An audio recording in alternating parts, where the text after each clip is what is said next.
peserta, Ibu Inge seperti biasa, Malam Pak, malam yang rajin lain. sekali, ya Mbak Adia, Anastasia, Aulia, Mbak Ayu, Mbak Caroline, dan lain-lain. Secara khusus adalah narasumber kita malam hari ini, Ibu Siska dan Mbak Yasmin. Selamat malam, Bu Siska. Selamat malam, Pak Raja. Sudah Selamat malam, selamat Pak Raja. Udah, sampai di rumah ya, udah, Pak. walaupun Hujan-hujan tadi. di walaupun diiringi oleh halilintar dan hujan ya, saya juga begitu. Mbak Yasmin, selamat malam. Malam Pak Raja. Iya, luar biasa ya. Akhirnya berhasil ya Mbak Yasmin. Iya, iya, iya. Oke lah. Iya, saya tadi utak-atik laptop saya ada masalah dengan kamera. Ya, suara bagus ya, cuman kalau wajah moderator tidak dilihat ya susah ya, nggak afdol gitu ya. Jadi saya akhirnya pakai alat yang lain ya supaya bisa berjalan seperti biasa. Baiklah teman-teman sekalian, khususnya teman-teman saya yang ada di balik layar FDI, Mbak Miss Hartina dan Bro Sani, ya, semoga Anda sehat-sehat semua dan semoga acara kita malam hari ini bisa berjalan dengan lancar.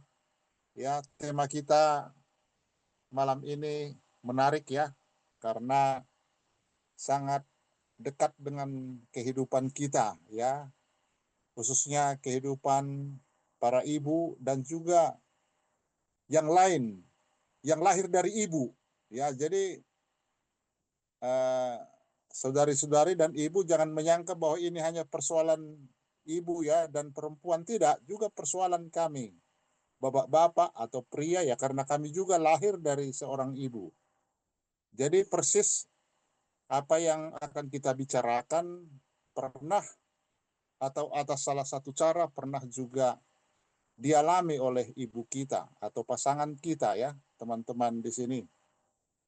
Nah, apa yang membuat uh, topik kita malam hari ini menarik adalah karena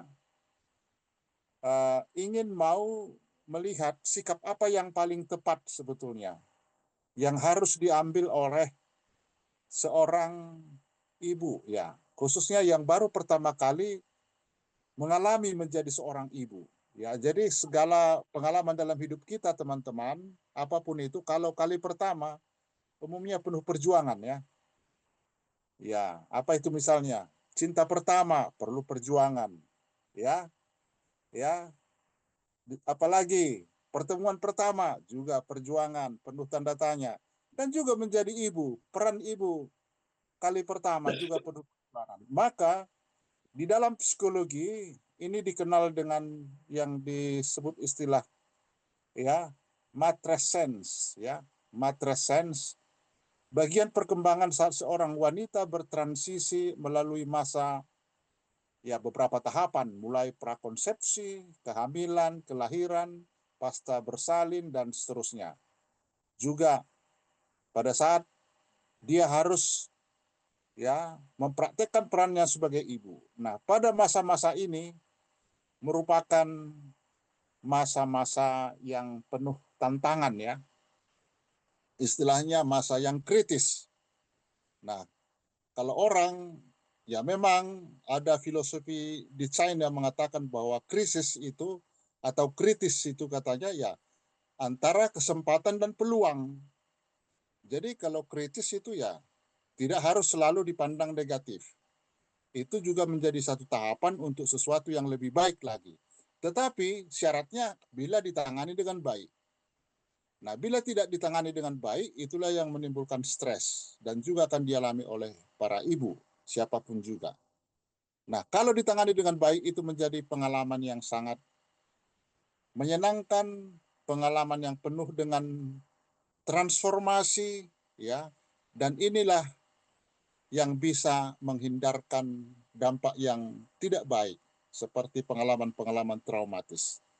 Nah, malam hari ini kita akan mendiskusikan hal itu, tetapi satu hal yang menarik bahwa mencoba mengembangkan sebuah instrumen, ya, instrumen pengukuran dysfunctional attitude towards motherhood. Nah, malam hari ini kita kehadiran dua narasumber kita.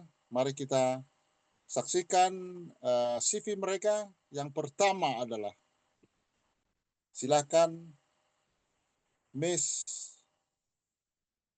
atau mungkin sudah ditampilkan ya, tapi tidak saya lihat ya. Oh, karena saya pakai Handphone. tidak kelihatan ya. Gimana Iya, caranya Pak. ini? Saya tidak- Di slide Pak, digeser Pak, di slide. Oh, Bapak pakai handphone ya? digeser. Iya, Iya. digeser ke kiri Pak.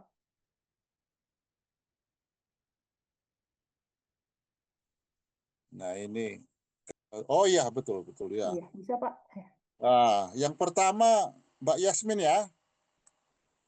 Nah, kecil sekali tapi saya coba menjadi kecil amat. Ya, yang pertama adalah Mbak Yasmin Azizah Itza ya. Beliau menjalani pendidikan program sarjana psikologi di Universitas Islam Negeri Syarif Hidayatullah Jakarta ya. Kemudian program magister psikologi di Universitas Tarumanegara. Setelah selesai studi, dia pernah menjalani beberapa pengalaman kerja, ya, pernah menjadi asisten psikologi di lembaga konseling universitas, dan pernah menjadi asisten peneliti pada laboratorium neuroscience. Nah, inilah Saudari Yasmin Aziza. Selamat malam, Mbak Yasmin. Iya, selamat malam Pak Raja, selamat malam rekan-rekan semuanya. Baik, yang kedua narasumber kita sudah tidak asing lagi, yaitu ini digeser lagi ya. Wah, ini jadi gambar semuanya ini. Aduh.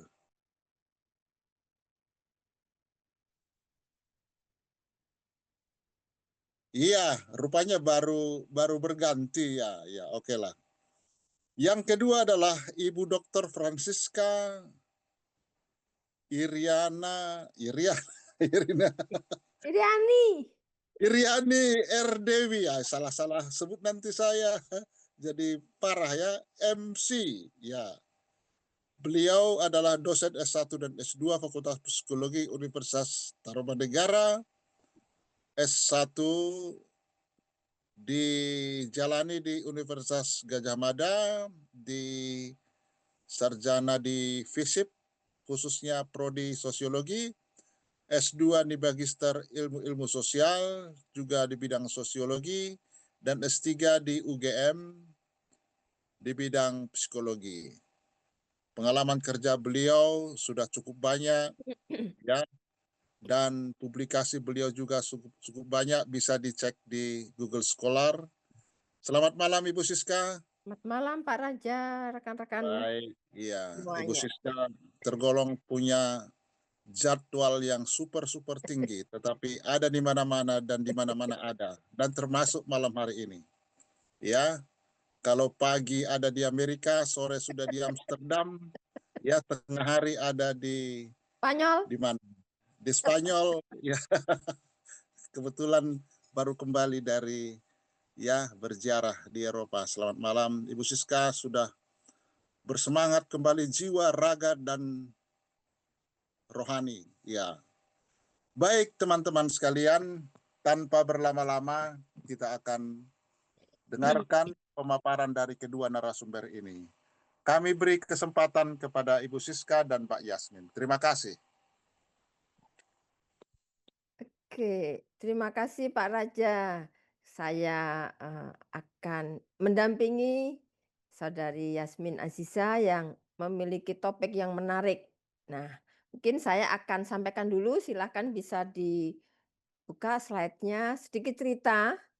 Eh, Nah, mengawali dari penelitian tesis Mbak Yasmin ini adalah memang topiknya pengukuran Matheson di Indonesia. Nah, eh, ini secara akademik memang menggambarkan betul-betul akademiknya itu nilai akademik tinggi ya.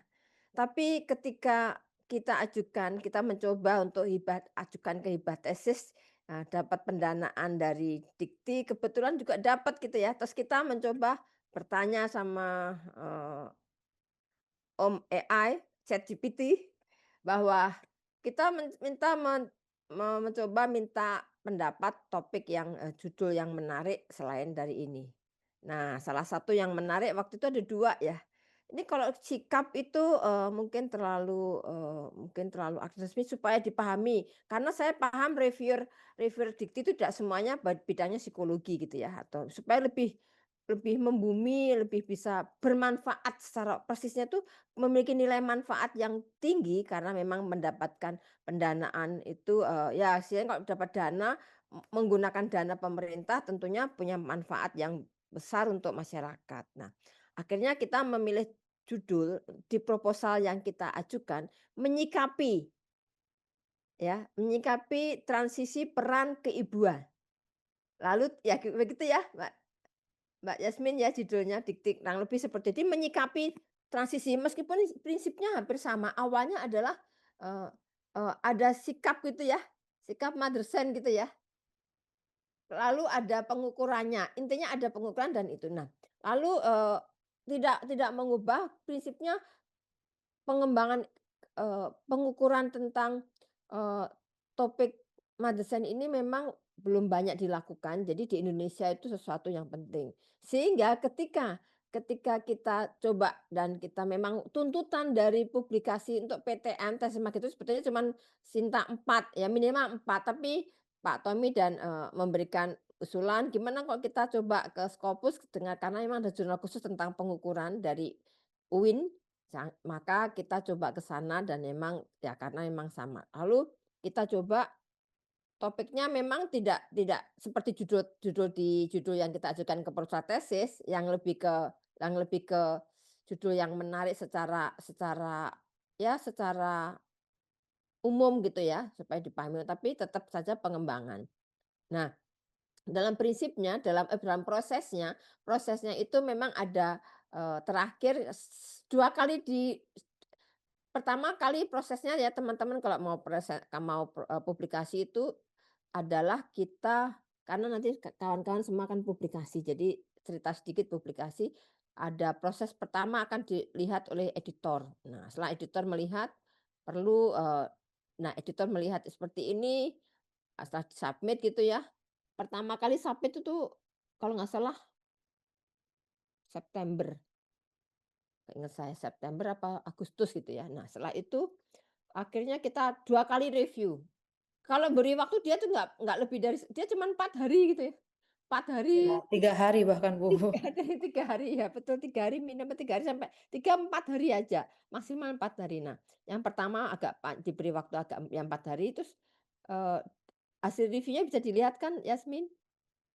Nah, ini terlihat sebetulnya bagi dia, metodologi cukup cukup diberikan nilai ya, reviewnya itu ada yang fair dan, kurang baik ya, agak lemah begitu sehingga tapi masih 3 lawan 2 jadi istilahnya masih oke ya.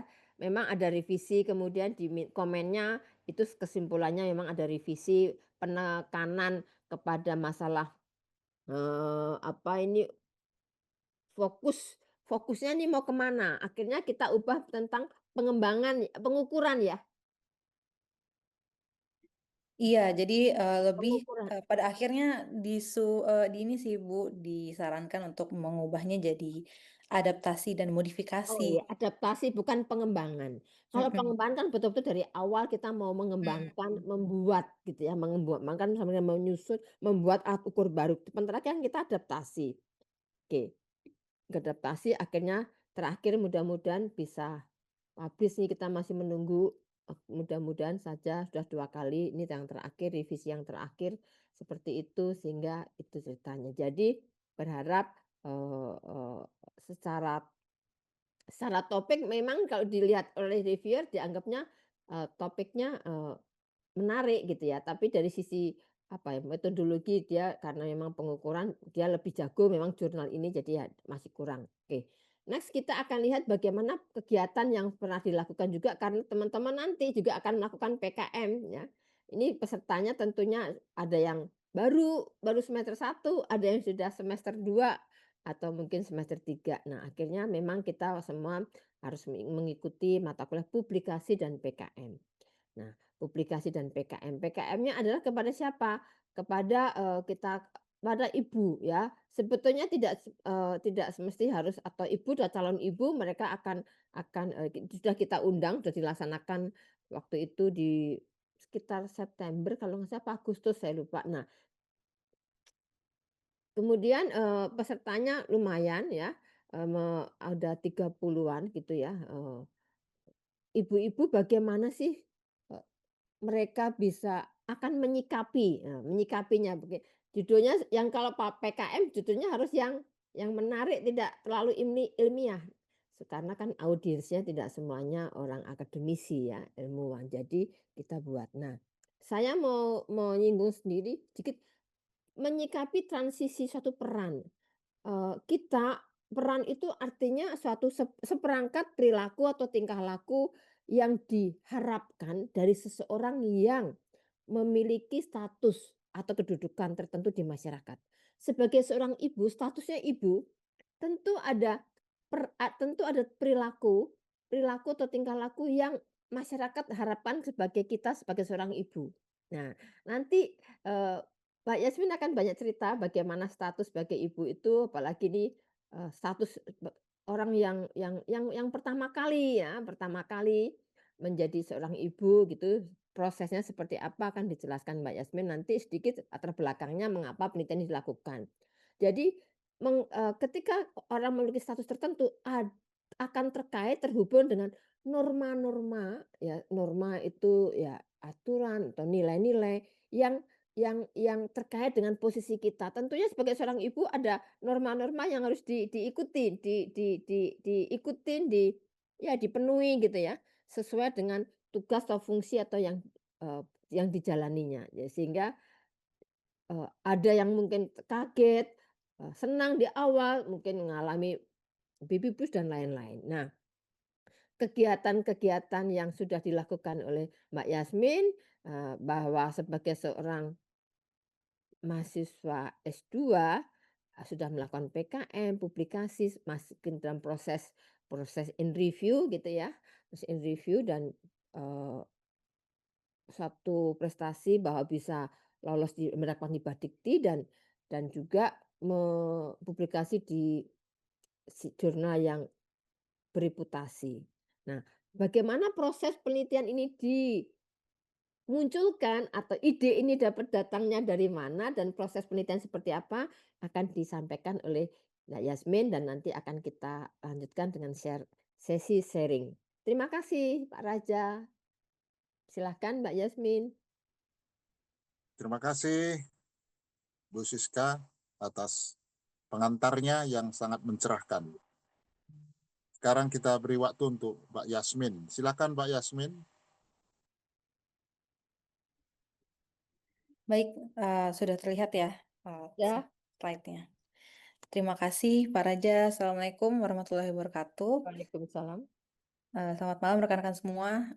Sebelumnya yang saya hormati Bu Siska dan Pak Tommy selaku pembimbing saya, yang senantiasa memberikan saya masukan untuk menyelesaikan tesis ini dan melaksanakan PKM juga, beberapa waktu lalu.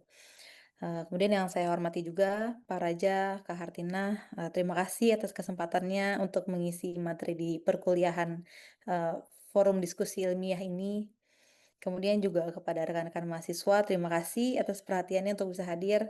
Di sini saya akan mempresentasikan hasil penelitian saya, yaitu terkait dengan pengukuran matrescence di Indonesia.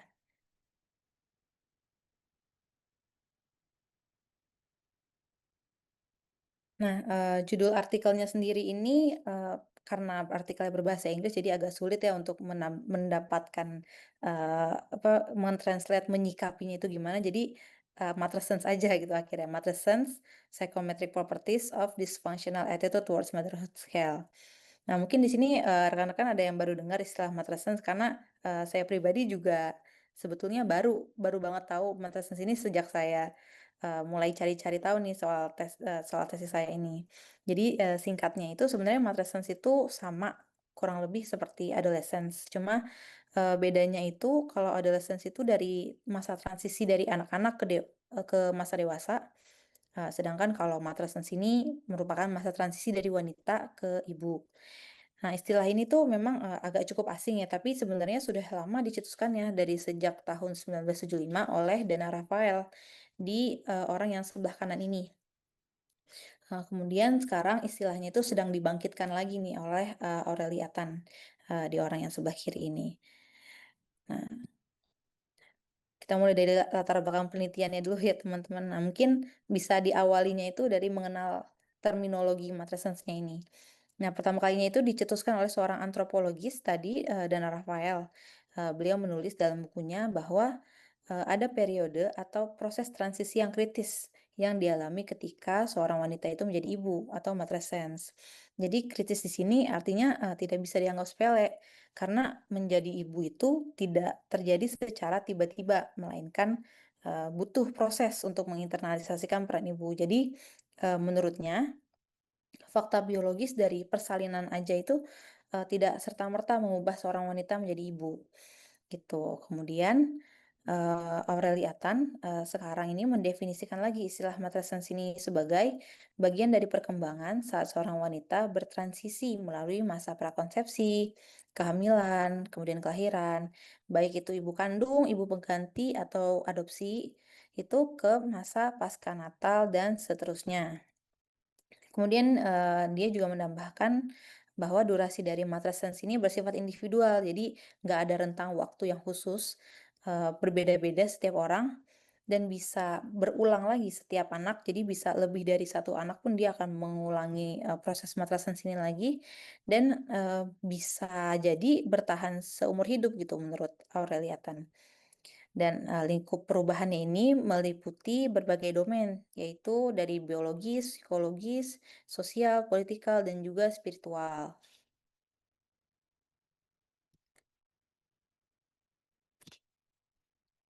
Nah, jadi masa matrescence ini merupakan masa yang berat, terutama pada ibu baru ya, ibu yang baru pertama kali menjadi ibu gitu. Karena, sejak wanita hamil itu akan ada banyak sekali hal yang terjadi. Bisa ada perubahan fisik, ada gejolak hormon, terus kemudian setelah melahirkan juga ada fase recovery, kemudian sebagai ibu juga jadi ada banyak tuntutan untuk kita belajar tentang materi parenting dan gimana cara merawat anak. Kemudian selain itu juga kita juga harus mengadaptasi peran baru kita sebagai ibu, sebagai istri juga berbeda, kemudian juga sebagai anak, yang udah punya anak lagi, itu juga akan berbeda gitu. Jadi pengalaman ini merupakan pengalaman yang overwhelming sebetulnya. Dan ini, disebutkan di jurnal ya, jadi bukan saya yang ngomong teman-teman. Jadi memang disebutkan di jurnal bahwa pertama-tama nih harus diakuin dulu nih bahwa menjadi ibu itu, memang, sebuah proses yang overwhelming. Jadi, walaupun karena sekarang mungkin ada stigma kalau jadi ibu ya, ya udah gitu jadi ibu. Maksudnya nggak boleh mengeluh, nggak boleh apa, harus kuat gimana-gimana gitu. Tapi, di sini ditekankan bahwa kita harus pertama-tama tuh menyadari dulu loh kalau proses ini tuh memang overwhelming sebetulnya gitu. Yang mana jika proses ini dilalui dengan baik, artinya si calon ibu itu sibuk untuk mencari tahu pengalaman menjadi ibu, membuat rencana sedemikian rupa supaya pengalaman ini tuh bisa dilalui dengan baik, artinya dia bisa mengarahkan, perasaan overwhelming-nya ini ke aktivitas yang positif dan juga didukung dengan support system yang baik. Nah, ini bisa berpotensi menjadi transformatif, ya artinya dia bisa mengubah dirinya itu secara psikologis menjadi seorang ibu.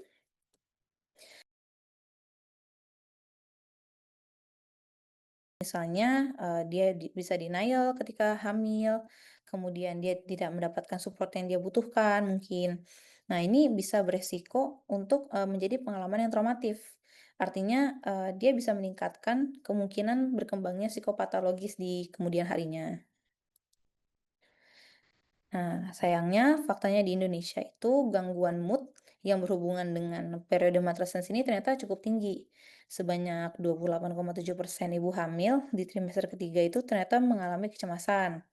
Kemudian, lebih dari 50%, artinya lebih dari setengah ibu di Indonesia itu, mengalami gejala baby blues. Dan juga ada prevalensi postpartum depression itu, ternyata sebesar 4% di Indonesia dan mungkin bisa lebih besar lagi di kota-kota besar ya. Jadi, apa penyebab tingginya dari angka itu? Yang saya temukan dari kebanyakan penelitian di Indonesia itu ternyata fokus pada faktor eksternalnya seperti, kurangnya dukungan sosial, ada riwayat KDRT, riwayat penyakit mental, atau ini merupakan kehamilan yang tidak direncanakan, atau pengalaman traumatik, lainnya gitu, atau mungkin bisa juga komplikasi pada saat kehamilan dan pengalaman keguguran itu juga bisa ternyata meningkatkan, postpartum depression gitu. Namun ada juga ternyata faktor internal yang bisa mempengaruhi ini, yaitu maternal attitude atau sikap keibuan. Nah, mungkin bisa kita definisikan dulu bahwa sikap itu adalah kecenderungan psikologis yang diekspresikan dengan mengevaluasi entitas tertentu dengan tingkat tertentu yang menguntungkan atau merugikan. Nah, sedangkan sikap keibuan yang negatif atau negatif maternal attitude itu merupakan kecenderungan untuk mengevaluasi pengalaman yang berkaitan dengan keibuan, seperti hamil atau pengasuhan anak, itu dengan keengganan. Artinya diinterpretasikan pengalaman itu dengan negatif aja gitu. Nah, jadi ternyata ada hubungannya nih dari negatif maternal attitude itu terhadap perkembangan dari gangguan mood atau postpartum depression atau baby blues itu. Eee, Hubungannya itu seperti ini kurang lebih. Jadi ketika wanita itu cenderung mengevaluasi pengalaman menjadi ibu dengan negatif, misalnya, dia mengeluh kalau, punya anak itu dia merasa kehidupannya itu akan 100% berubah gitu, akan berubah 180 derajat. Terus dia jadi tidak bisa punya mimpi lagi, atau nanti saya jadi gendut, atau cemas gitu dengan perubahan fisiknya, gitu. Maka dia akan berada dalam keadaan yang vulnerable atau keadaan yang rentan. Nah, sehingga, ini akan memperburuk tekanan yang dirasakan yang memang sebenarnya sudah ada gitu untuk menjadi seorang ibu yang ideal menurut dia. Dan ini, juga akan meningkatkan resiko berkembangnya, gangguan suasana hati atau psikopatologis lainnya. Nah, masalah yang saya temukan di sini, selain daripada topik yang cukup baru, sehingga belum terlalu banyak penelitian yang secara spesifik membahas mengenai istilah matrescence ini, yaitu kurangnya penelitian secara kuantitatif. Padahal adanya instrumen yang valid dan reliable sesuai dengan bahasa dan budaya yang setempat itu perlu untuk bisa mengidentifikasi wanita yang beresiko mengalami kecemasan atau depresi, supaya bisa meningkatkan kesejahteraan ibu dan baiknya. Jadi ini seperti faktor mitigasi. Nah, untuk dapat melakukan pengukuran pada matrescence, pertama-tama kan diperlukan konstruk psikologisnya. Jadi setelah ditelusuri lebih lanjut, ternyata Maxwell dan Litt telah melakukan sintesa konstruk pengukuran dari matrescence berdasarkan kerangka teori Becoming a Mother oleh Mercer pada tahun 1981 dan juga tahapan dalam Becoming a Mother pada tahun 2004 oleh Mercer juga. Kemudian mereka merumuskan 7 konstruk matrescence, yaitu kepercayaan diri sebagai ibu, harga diri ibu, komitmen terhadap peran ibu, fleksibilitas terhadap peran ibu, identitas ibu atau rasa kehilangan identitas itu sendiri, kemudian ada sikap terhadap pengasuhan anak, dan juga tekanan yang dirasakan oleh peran ibu. Nah, kemudian penelitian lanjutan oleh Maxwell dan Litt itu menemukan bahwa ternyata sudah ada nih 2 instrumen yang udah pernah ada sebelumnya yang mengukur ketujuh konstruk tersebut. Nah, instrumen tersebut adalah Maternal Attitude Questionnaire atau MAQ yang dipublikasi oleh Warner pada tahun 1997 dan juga Maternal Role Identity Scale atau Emrys yang dipublikasikan melalui disertasi oleh Berkelein pada tahun 2004. Nah, namun karena Berkelein ini saya tidak menemukan publikasi alat ukurnya, saya fokus pada MAQ dan menemukan satu alat ukur lain yang bisa berpotensi untuk digunakan dalam pengukuran matrescence, yaitu atom atau Attitude Towards Motherhood Scale. Jadi jika dibandingkan atom dengan MAQ, MAQ itu ternyata mencakup seluruh konstruk matrescence dari penelitian Maxwell dan Lee tadi, sedangkan atom itu hanya 6 menurut Maxwell dan Lee tadi.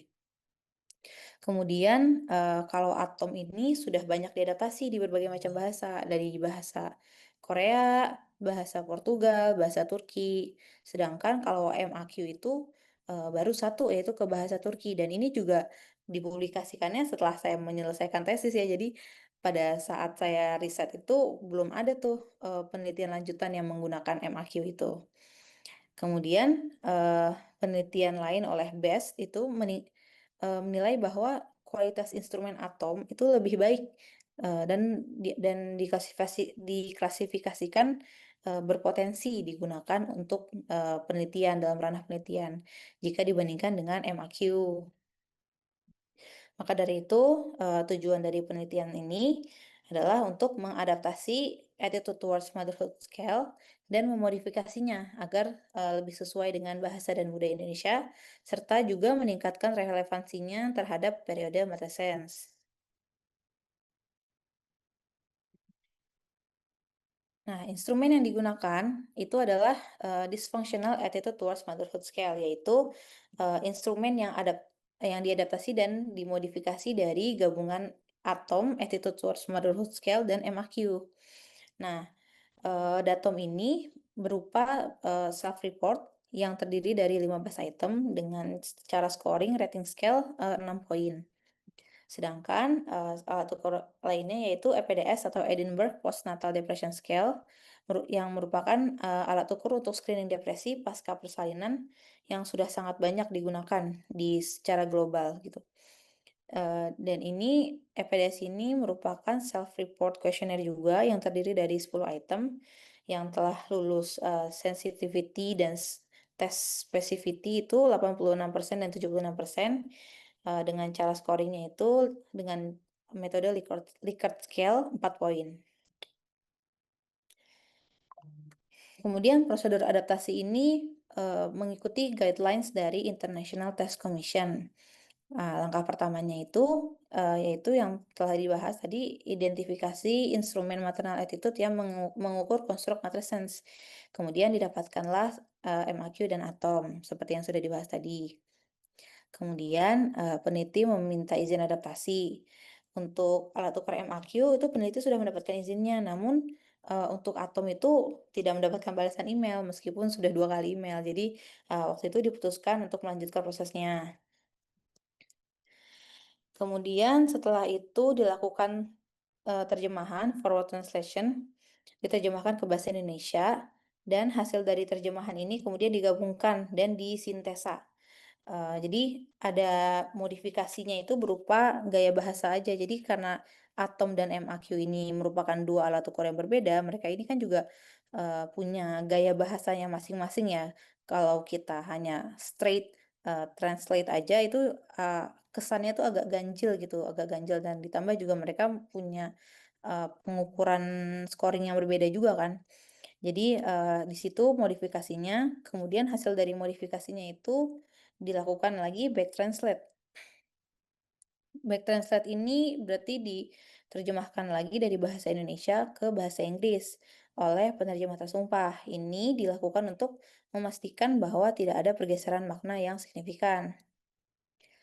Nah, kemudian setelah itu dilakukanlah penyesuaian metode scoring dan juga format respon yang diambil.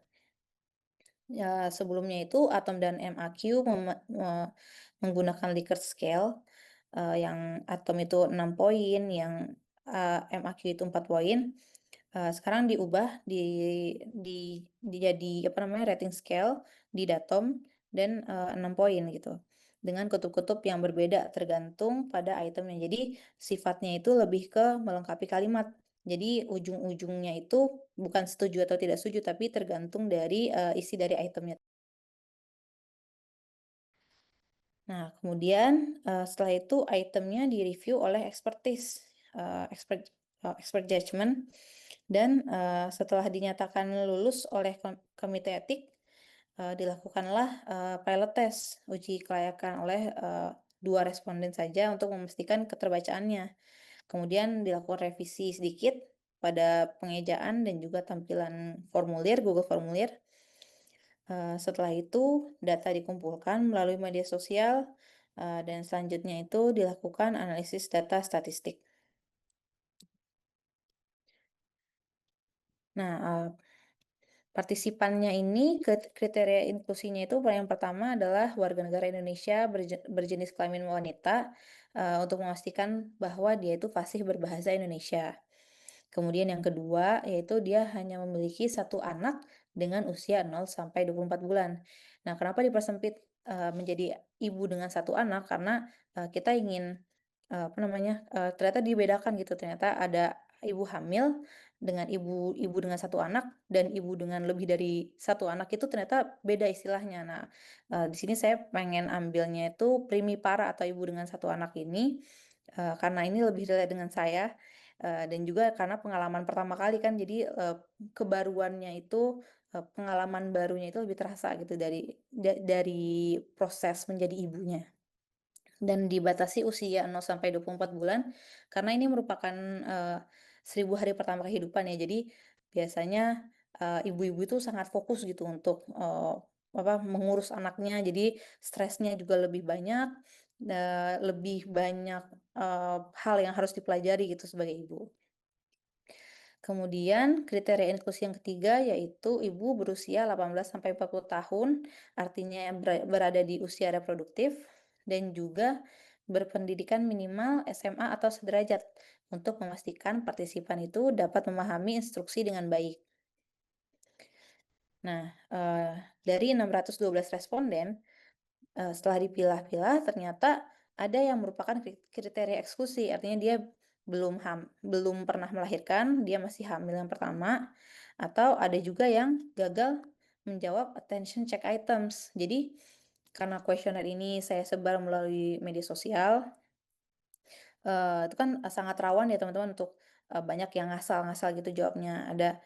Jadi, saya untuk memastikan bahwa responden itu benar-benar serius dalam menjawab kuesioner itu, saya menambahkan attention check items yang isinya itu hanya instruksi untuk menjawab item tertentu.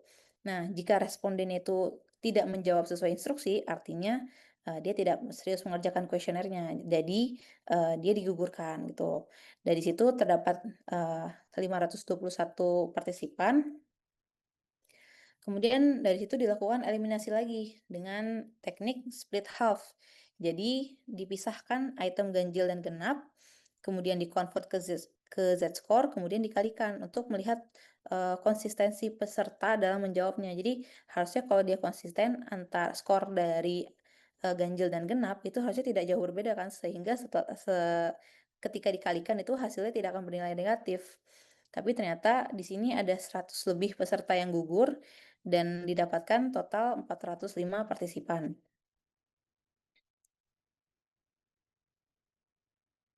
Nah, berikut gambaran partisipannya. Di sini memang mayoritasnya itu berada di kota besar seperti Jabodetabek. Namun, cukup tersebar juga di seluruh pulau di Indonesia ya. Ada yang di Bali, ada yang di Jogja, ada yang dari Pulau Kalimantan, Riau, Nusa Tenggara Barat, ada yang dari Sulawesi juga, Sumatera, dan ada yang dari luar negeri. Jadi, cukup mewakilkan gitu.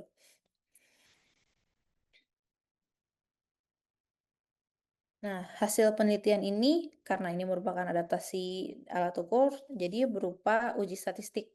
Nah, uji validitas konstruknya ini dilakukan 3 tes, yaitu exploratory factor analysis, confirmatory, dan juga multigroup confirmatory factor analysis. Nah, untuk EVA sendiri ini didapatkan bahwa datom ini terdiri dari 3 faktor dengan komposisi item dan dimensi yang berbeda dari atom atau alat ukur adaptasiannya. Kemudian terdapat 4 item yang dieliminasi di sini karena dia memiliki faktor loadingnya di bawah 0,4. Jadi berdasarkan hasil EFA, datom ini terdiri dari 3 dimensi dan 11 item yang menjelaskan 45,8% dari total variance. Yang secara umum ini merupakan angka yang cukup rendah.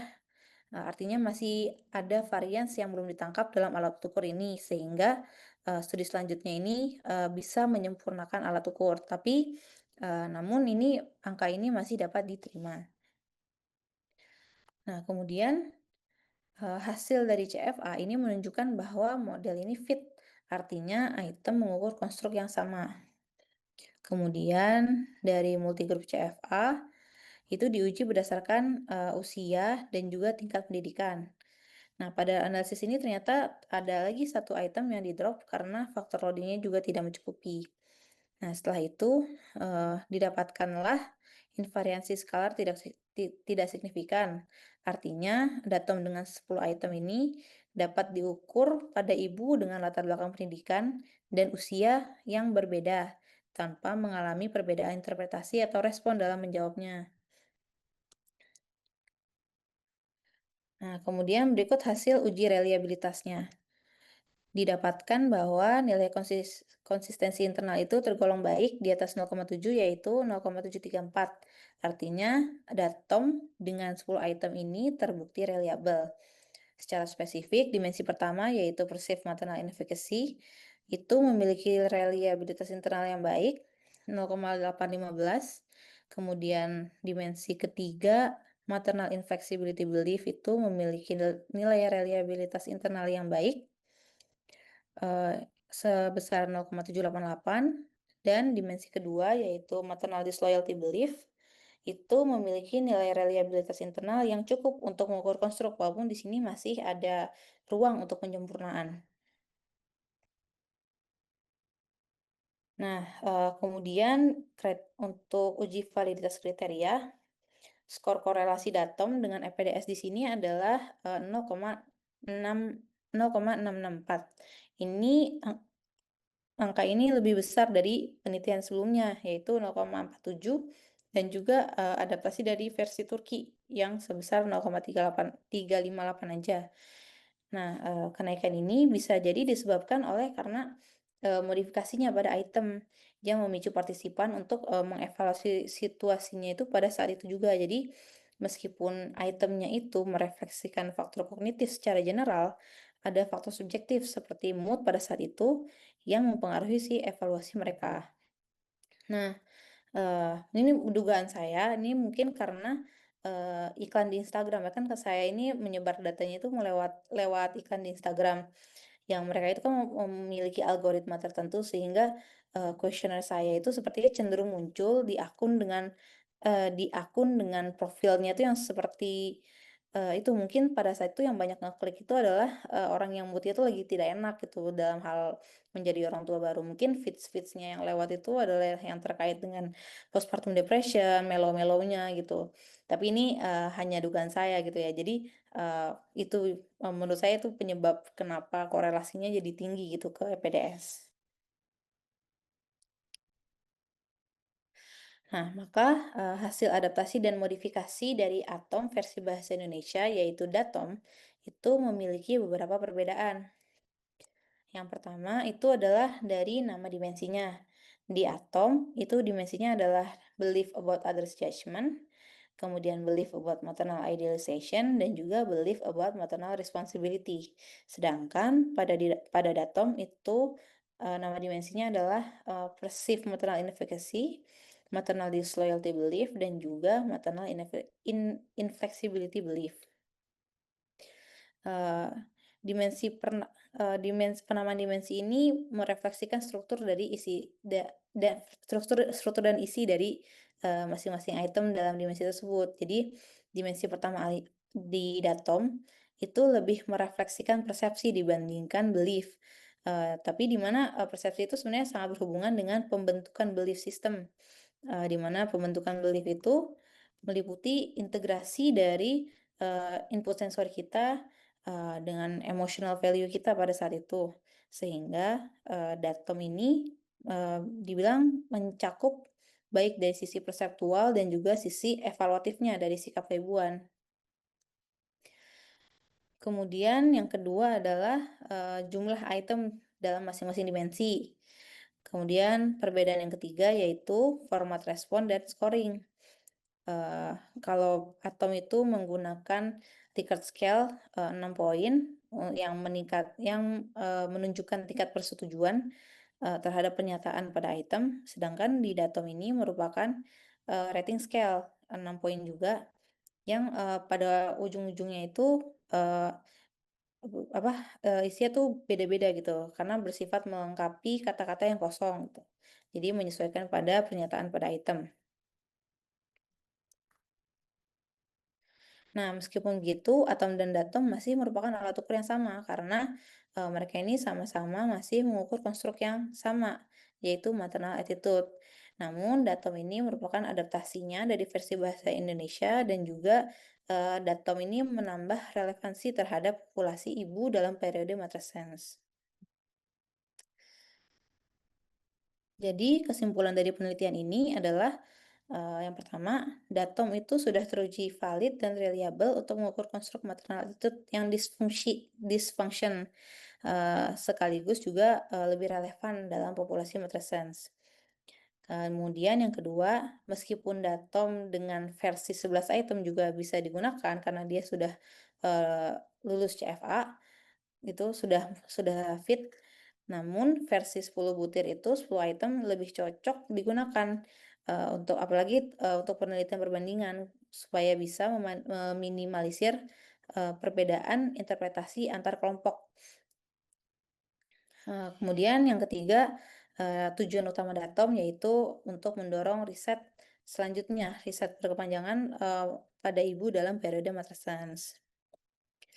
Kemudian saran untuk penelitian selanjutnya yaitu bisa memperluas pengujian datom pada populasi lain seperti ibu hamil atau multipara. Multipara tuh berarti ibu dengan lebih dari satu anak gitu. Supaya bisa menambah relevansi datom dan juga lebih banyak lagi populasi yang bisa merasakan manfaat dari instrumen screening ini. Kemudian bisa juga menguji untuk pengaruh dysfunctional maternal attitude terhadap variabel lain seperti parental readiness, kesiapan menjadi orang tua, atau maternal responsivity dan sensitivity. Kemudian bisa juga melakukan analisis lain terhadap datom seperti differential item functioning untuk mendapatkan pengetahuan yang lebih dalam terhadap fungsi dari masing-masing item itu. Sekian, itu saja penelitian dari saya. Terima kasih, teman-teman. Baik, terima kasih Mbak Yasmin. Tepuk tangan untuk kedua narasumber kita. Tadi pada bagian pertama kita dengarkan latar belakang ya, dan bagaimana histori dari penelitian ini, mulai dari publikasi, penelitian, sampai akhirnya memperoleh fokus yang lebih menarik ya. Itu baru bagian kedua kita lihat secara lebih mendetail bagaimana penelitian ya dilakukan oleh Mbak Yasmin, khususnya adaptasi terhadap alat ukur dan sekaligus pengembangan alat ukur yang sudah ada sebelumnya. Baik teman-teman, sebelum kita lanjut ke bagian tanya jawab, kita dengarkan dulu atau kita saksikan dulu permenungan dari video singkat yang telah disiapkan oleh Bro Sani. Silahkan Bro Sani.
Terima kasih Bro Sani atas video yang menarik. Sekarang kita lanjutkan dengan diskusi ya. Bagaimana kelanjutan dari penelitian ini, kita bisa gali kembali apa tips yang digunakan oleh Mbak Yasmin dalam memodifikasi atau apa dampak yang bisa kita peroleh untuk penelitian selanjutnya. Jadi banyak hal yang bisa kita tanya ya teman-teman. Bisa juga terkait publikasi misalnya yang sudah dipaparkan oleh Ibu Siska tadi bisa menjadi topik pembicaraan kita atau diskusi kita. Oleh sebab itu kita mulai teman-teman, silakan siapa yang mau bertanya. Tentu kita sudah punya mekanisme ya bahwa setiap FDI itu ada yang menjadi panelis.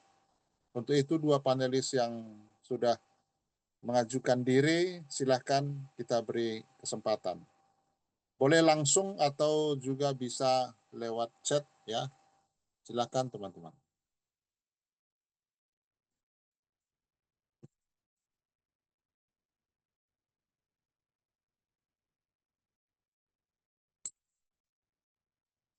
Ya, saya sudah melihat ada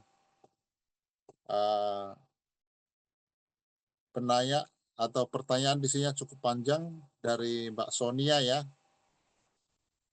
Mungkin saya bacakan saja ya. Dan kedua narasumber kita mungkin bisa juga mengikuti lewat chat masing-masing ya. Ya, selamat malam Pak Raja, Bu Yasmin dan Bu Siska. Terima kasih atas pemaparan dan tema yang sangat menarik. Izin bertanya, saya sempat melihat beberapa konten di sosial media mengenai flamingo era yang kurang lebih menggambarkan fase flamingo yang kehilangan warna pinknya ketika fokus membesarkan anak. Lalu perlahan warna pink itu muncul kembali setelah masa itu berlalu. Konten flamingo era ini dibuat oleh para ibu untuk menggambarkan fase ketika mereka merasa kehilangan warna diri saat fokus membesarkan anak, lalu perlahan kembali berwarna setelah masa itu berlalu. Kalau dikaitkan dengan proses matrescence, apakah fase kehilangan warna itu bisa dibilang bagian alami dari transisi peran menjadi ibu, dan fase kembali berwarna itu tanda bahwa ibu sudah melewati masa transisinya dengan sehat atau dengan baik, atau sebenarnya tidak semua orang perlu mengalami 2 fase ini untuk disebut beradaptasi dengan baik. Mungkin itu dulu ya. Pertanyaannya cukup panjang ya, karena ada narasinya ya. Baik, boleh ditanggapi mungkin.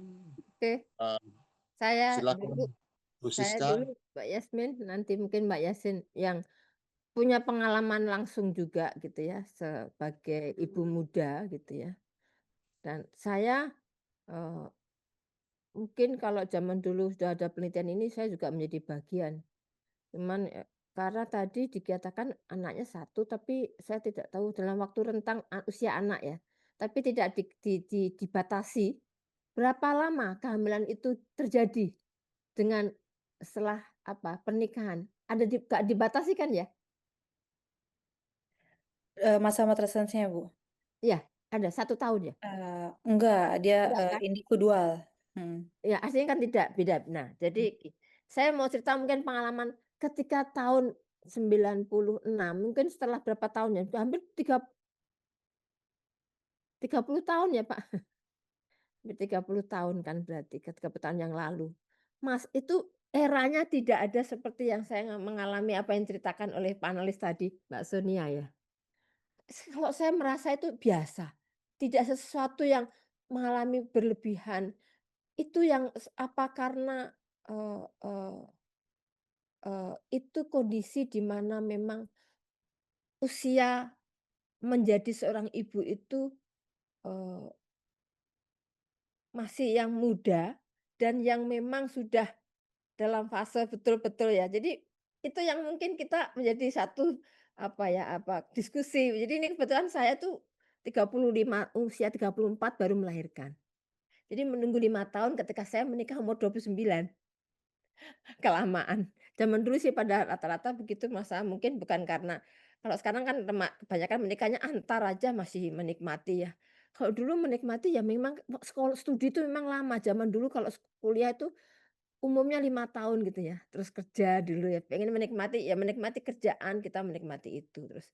Karena juga di keluarga kadang-kadang keluarga Jawa itu nggak boleh melangkai kakak-kakaknya juga, sehingga faktor itu usia itu menjadi ya saya rata-rata kebetulan kakak-kakak saya itu paling muda menikah adik saya itu 27, lain-lainnya rata-rata 29, 30, berdua kami 30, adik-adik saya 27. Nah, seperti itu saya merasa yang namanya ada flamingo era, ada kondisi tadi situasi di mana ada baby blues dan lain-lain itu saya biasa saja gitu. Jadi kayaknya ya udah, apa mungkin karena tipikal saya yang, ya udah seperti jalani kayak gitu udah nerimo gitu. Itu sesuatu yang saya tidak mengalami. Tapi kalau dikata kondisi saat ini apakah memang benar itu situasi yang di mana sibuk lalu digambarkan memang ada masanya ya, eee eee dan ada kecenderungan sekarang ini ibu tuh pengen betul-betul menikmati perannya dan tidak perlu dibantu orang lain, dalam arti tidak perlu ada betul-betul yang membantu ya, artinya pembantu tuh mungkin bukan pembantu yang nggak perlu babysitter, tapi mungkin asisten rumah tangga ada ya, tapi bagi betul-betul mau menikmati itu. Eee, Kalau seperti itu sih prinsipnya relatif memang, eee, ya ada yang membantu tapi tidak ada keinginan, "Saya mau merawat ini anak." Ya karena waktu itu sambil kerja juga gitu ya. Jadi ya bekerja ya mengasuh ya menjadi anak memiliki anak terus karena setelah usia anak itu, 40 hari, terus, 1 tahun itu sudah mulai kerja, sebelum itu sudah mulai bekerja, itu sudah biasa. Jadi bagi saya yang menikah di usia itu, punya anak usia 34 tahun itu sesuatu hal yang biasa, tidak dalam tanda petik pengalaman yang istimewa seperti kondisi yang diceritakan ini ya. Jadi ada beda generasi itu yang membuat gitu ya. Itu pengalaman saya dan mungkin memberikan gambaran itu bisa saja yang disebut ada hampir kesamaan mungkin istilahnya aja ya. Flamingo era seperti eh, eh, eh, kan flamingo itu kan cantik kakinya panjang sebagainya lalu tiba-tiba dia kehilangan masa-masa untuk diri sendiri, jadi lebih banyak untuk mengurus anak. Ketika sudah terbiasa, akhirnya kembali pulih lagi, kembali seperti semula, jati dirinya sebagai dia sebagai pribadi itu sudah mulai dinikmati lagi. Itu menurut saya. Silahkan dulu Mbak Yasmin menambahkan gitu ya. Terima kasih Mbak Baik. Sonia, pemikirannya, insight-nya ya. Silahkan Mbak Yasmin. Ya baik, mungkin memang benar ada beda generasi ya Bu Siska ya. Mungkin zaman dulu tuh masih belum terlalu banyak informasi, jadi Betul, jalanin aja gitu ya. ya betul Sekarang karena sekali. udah banyak informasi di mana-mana, jadi makin takut, makin banyak tahu, makin takut gitu ya. Overthinking ya. Mhm, mhm. Nah, terkait dengan flamingo era ini, pertanyaan pertama itu, eee, tanda bahwa ibu sudah melewati masa transisi dengan sehat. Eee apakah harus melewati fase flamingo gitu ya? Apakah apakah semua orang akan mengalami ini gitu ya? Atau hampir Kalau sama dengan Madesen itu? Apa mmm, ada kondisi yang ada kemiripan atau bisa dikatakan itu sebagai Flamingo era dengan yang mmm. dialami sebagai Madesen?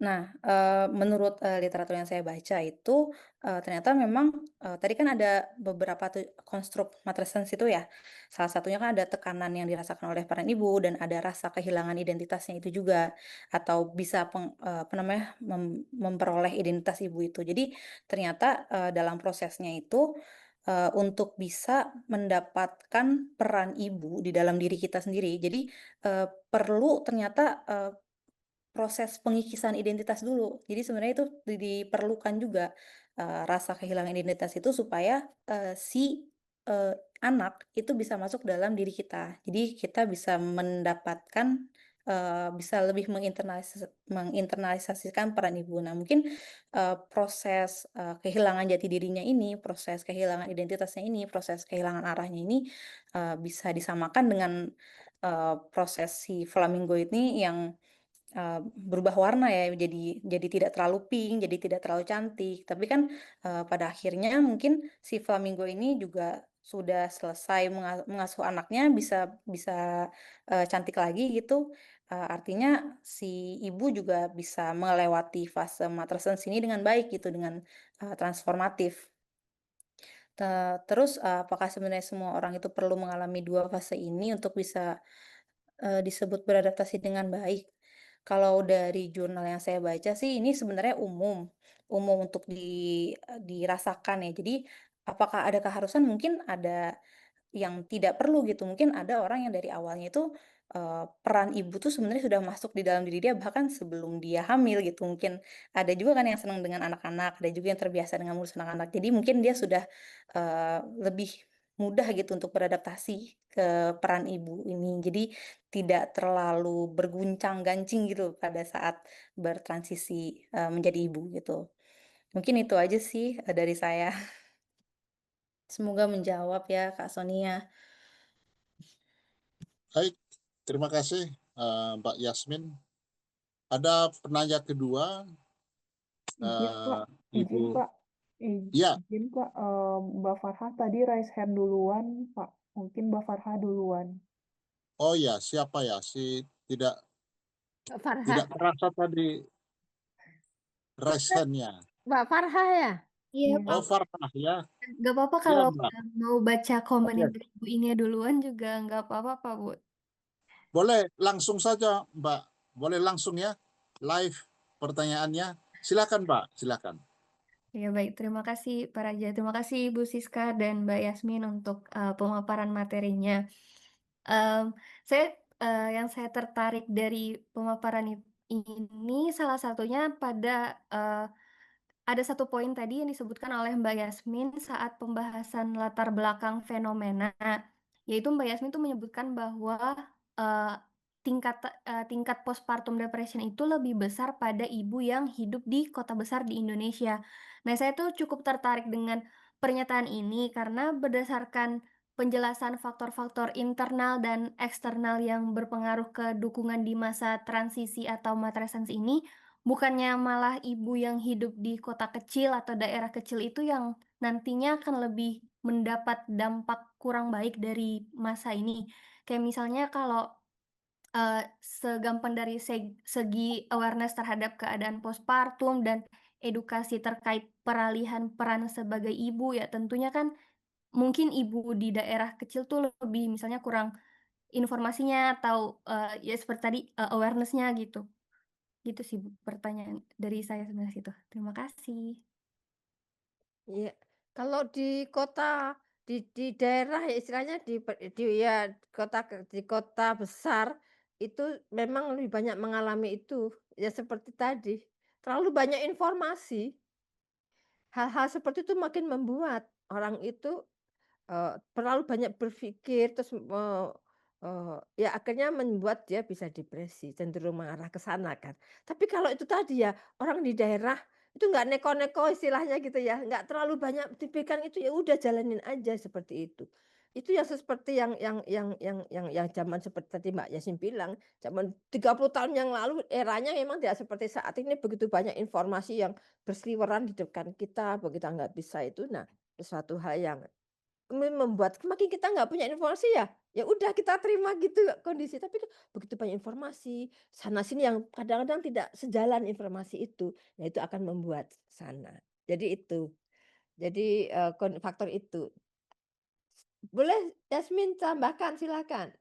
Iya, heeh, saya setuju banget tadi sama Bu Siska, mungkin kayaknya, faktor itu ya, Kak Farhan, dan juga, mungkin ada salah satu faktor lain karena di perkampungan, di wilayah kecil itu mungkin masih banyak, orang yang tinggal sama orang tuanya gitu kali ya. Betul, ya. Mungkin jadi dia itu lebih banyak dapat pengetahuan dari orang tuanya, walaupun jadi, nggak banyak bingung gitu dengan informasi yang berbeda-beda, dia cuma ngikutin dari orang tuanya aja gimana, kemudian dari, Ya sudah berpengalaman ya, orang tua yang udah iya, berpengalaman. atau anaknya juga udah gede gitu kan pasti.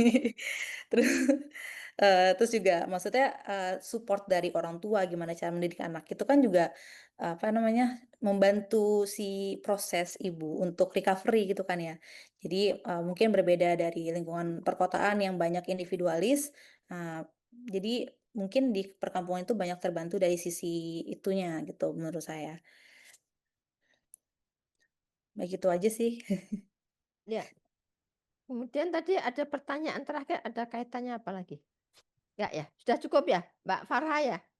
Sudah Ah, Ibu, ini terima ya, kasih Bu ya, Siska, oke, Mbak ini Yasmin. bimbingan saya. Oke, Oke, ada pertanyaan terima di kasih sini Mbak nih. Farna. Iya, ada di sini pertanyaan di chat, Pak, masih belum terjawab ya? Ya, dari Mbak Inge ya, Ibu Inge Ingarjati, apakah ya pertanyaannya, apakah di antara responden ada yang bekerja, di mana cuti melahirkan umumnya hanya 3 bulan, selebihnya harus kerja lagi. Pertanyaannya, apakah ada pengaruhnya wanita bekerja dengan hasil penelitian ini? Silakan Silakan, ditanggapi. silakan Jadi Mbak hasil, Yasmin. ya, Untuk ibu bekerja itu, kebetulan saya nggak mendapatkan, nggak naruh itu di dalam, data demografis sih. Jadi sebenarnya saya tidak dapat datanya nih apakah, kebanyakan ibu-ibu di sini tuh bekerja atau tidak. Jadi, sepertinya untuk jawaban dari Kak Inge ini saya masih belum tahu juga secara pasti gimana. Dan ini kan juga penelitiannya tentang adaptasi alat ukur. Jadi, eee, apakah akan dapat, meningkatkan postpartum depression gitu kali ya, Mbak Inge? Kalau itu sepertinya harus saya lihat lagi di literatur lain karena kayak ini nggak, eee, bukan penelitian saya gitu. Takutnya agak salah ngomong. Iya, iya, betul. Ya mohon maaf memang tidak langsung terkait gitu ya. Tidak bisa memberikan jawaban yang memuaskan gitu ya, sebagai karena memang kita arahnya tidak ke sana. Kan memang kita lebih karena untuk pengembangan alat ukur tadi, adaptasi alat ukur sehingga ya fokusnya untuk ke sana, alat ukur tapi tidak melihat hal-hal lain gitu ya. Jadi istilahnya, tidak ada data-data kontrol lain yang kita olah gitu ya. Begitu ya Yasmin ya? Oke, Iya betul. tapi tapi ini kebetulan sudah selesai, jadi ya, misalkan pun ada kita tidak jadi karena fokusnya tadi, jadi betul fokusnya, jadi kita nggak bisa menjawab. Kalaupun pengalaman, secara pengalaman mungkin, jadi kalau ini kaitannya dengan penelitian kan ilmiah betul, tapi kalau secara pengalaman, ya tentunya, masing-masing akan berbeda gitu ya. Tergantung social support-nya banyak enggak, tergantung social support. Ketika memang banyak saya rasa itu ya tidak menjadi masalah bagi dia yang bekerja karena memang ada, eee, masa cuti melahirkan itu kan dibatasi gitu ya dan tetap harus bekerja. Kembali lagi juga tergantung jenis pekerjaannya, itu. Jadi banyak, tapi itu berdasarkan pengalaman ya Mbak Mbak Mbak Inge ya. Kalau Yasmin kebetulan bekerjanya di rumah, bekerja tapi tidak di kantor yang formal gitu ya, tapi tetap aktivitas di mana, Yasmin punya punya, semacam center untuk ya, lembaga konsultasi dan lain-lain tadi, Yasmin jadi bekerjanya tidak mesti harus langsung ninggalin baby-nya, gitu ya Yasmin ya. Oke Iya ada kebetulan untuk sekarang full time ibu rumah tangga sih Bu, dan oh ini aja nih nyelesain. oh nyelesain, iya iya. Hmm. Oke, ada pertanyaan lagi ya Pak Raja? oke, baik. Terima kasih tanggapannya dari kedua narasumber kita ya. Inilah kekhasan dari penelitian atau ilmuwan ya. Jadi sesuatu yang tidak dibahas di dalam penelitian atau lewat alat ukur atau juga responden ya tidak akan dijawab ya, kecuali atas dasar teori atau teori umum atau studi kepustakaan begitu ya. Ibu Inge, semoga bisa memahami. Teman-teman, ada lagi pertanyaan berikut dari Mbak Namira ya. Selamat malam kedua narsum kita, izin bertanya ya, sudah diizinkan. Apakah sikap disfungsional terhadap keibuan lebih banyak dipengaruhi oleh faktor internal seperti skema kognitif individu atau faktor eksternal, tekanan sosial, kultur, budaya, tentang ibu yang elok, ibu yang ideal. Nah, seperti itu. Ya, jadi jelas rasanya. Jadi eksternal, internal. Silakan ditanggapi. Saya bantu dulu, saya nanti Ya, Yasmin ya. melengkapi. Eh, kita tahu bahwa rekan-rekan ya suatu persoalan, satu masalah itu tidak pernah bisa, apalagi permasalahan sosial, ilmu sosial perilaku seperti ini tidak selalu ada faktor tunggal penyebabnya. Sehingga dua-duanya punya peran, berperan berperan sehingga itu dibutuhkan. Jadi, hanya saja mana yang lebih dominan, tergantung gitu ya. Kadang-kadang jadi saling melengkapi gitu, supaya, tetap terjaga kondisinya, tetap sehat ya. Dalam arti konteksnya, kesehatan mentalnya tetap terjaga, tetap, positif situasi itu, maka dua-duanya memang. Kalau tadi ketika terlalu banyak ya, di sini itu tadi overwhelming, overthinking, sesuatu yang terlalu banyak informasi lalu terlalu banyak berpikir-pikir. Ketika tidak ada orang yang mampu memberikan dukungan dalam arti dukungan bisa informasi, dukungan emosional, itu akan memang menjadikan ya akan terlalu, kognitifnya akan banyak peran, tapi perlu diseimbangkan. Jadi eksternal internal akan membantu pada kehidupan seseorang, apalagi pada situasi Mother's Day ini. Itu, mungkin sepertinya di dalam penelitian tidak ada juga ya Mbak Yasmin ya? Tapi mungkin dari sisi pengalaman yang yang dari sisi pengalaman, tapi nanti rekan-rekan yang sudah menjadi ibu boleh juga cerita, sharing. Silakan Mbak Yasmin kalau mau nambahkan. Iya, saya karena ini tidak terkait dengan penelitian saya, jadi saya bingung juga sebenarnya. Mungkin dari sisi pengalaman aja ya.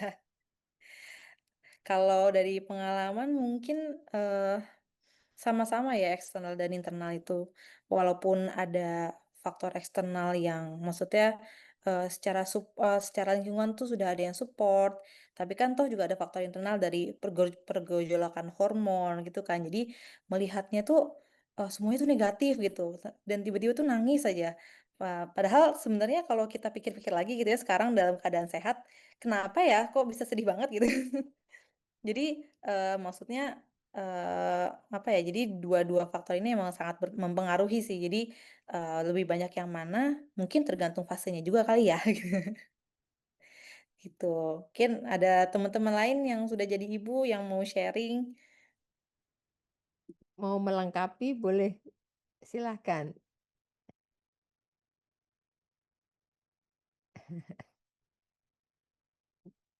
Fokusnya memang kepada adaptasi alat ukur ya yang memang masih belum banyak atau belum banyak dilakukan gitu ya, dan kita menyusun ini lumayan juga banyak partisipan yang terlibat gitu ya. Bisa dapat 500 ya, 400 akhirnya betul-betul dengan kriteria, eee, inklusi tadi betul-betul akhirnya bisa bisa dapat yang lumayan gitu ya. Karena memang karakteristiknya kan agak agak ketat gitu. Oke, silahkan teman-teman kalau mau sharing. Ya, silakan. Boleh ditanya misalnya terkait ya maaf ya, jadi kamera laptop saya ada masalah, jadi tidak bisa melihat wajah saya.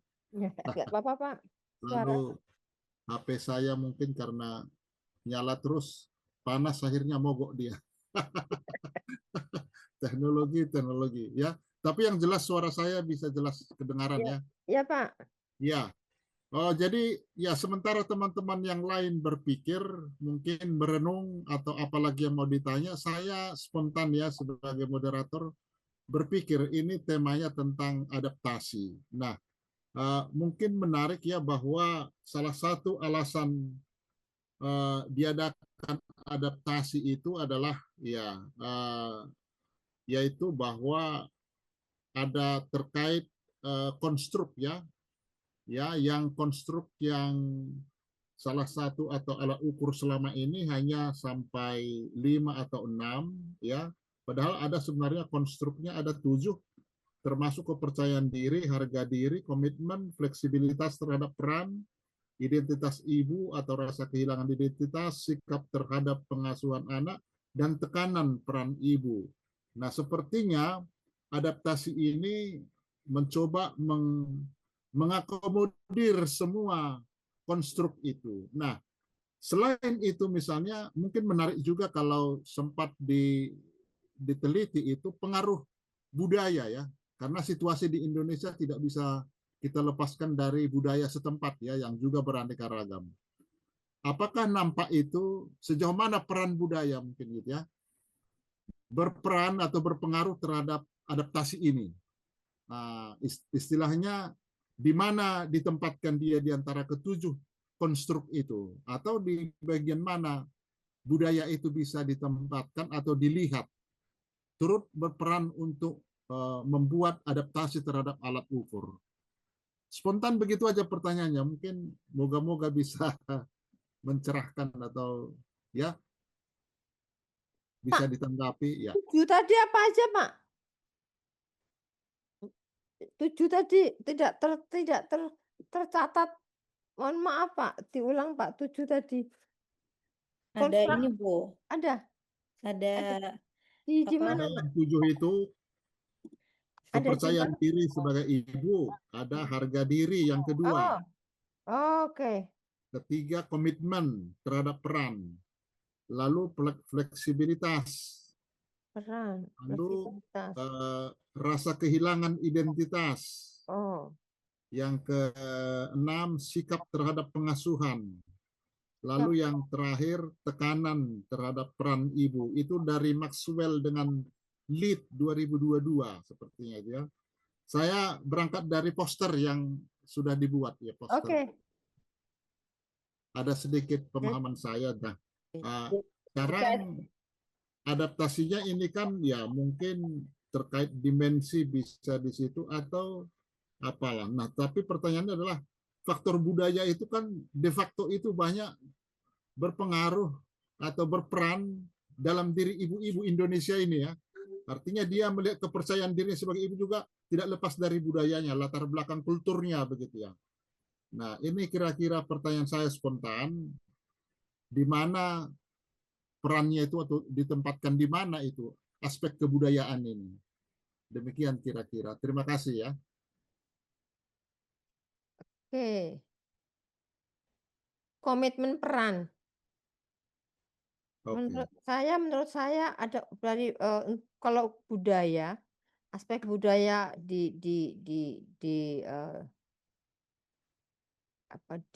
dikaitkan gitu ya. Itu terkait dengan komitmen peran. Ya. Iya. Ketika jadi kalau di masyarakat patriarki itu gimana wanita itu punya peran, ya dia perannya adalah sebagai ibu, berhormat ibu. Pengasuhan itu selalu ada di ibu. Sehingga ketika tadi saya sampaikan bahwa peran itu adalah seperangkat perilaku, tingkah laku yang dikaitkan dengan yang harus diharapkan oleh masyarakat ya, di mana konteks budaya yang di mana seseorang itu tinggal, budaya itu menjadi dominan ya, misalkan budaya patriarki dan matrilineal gitu kan akan berbeda. Tentunya posisi perempuan status sebagai ibu ya dia ada di tanggung jawab, punya komitmen yang besar untuk menjaga atau mengasuh atau menjalani perannya tadi. Menjalani peran sebagai ibu itu ya. Itu yang utama jadi dari sisi ini akan berbeda. Jadi kalau kita masih budaya kita mungkin membedakan ya. Eee, ketika memang tidak dominan eee, apa, patriarki itu ya nilai atau norma patriarki atau matrilineal yang terjadi gitu ya, akan punya pengaruhnya. Jadi ketika budaya akan lebih tepat ke sana. Sementara kalau kita bicara kepercayaan diri, harga diri itu mungkin relatif umum. Mungkin ada satu lagi, tekanan apa Pak? Terakhir tadi tekanan apa? Sorry.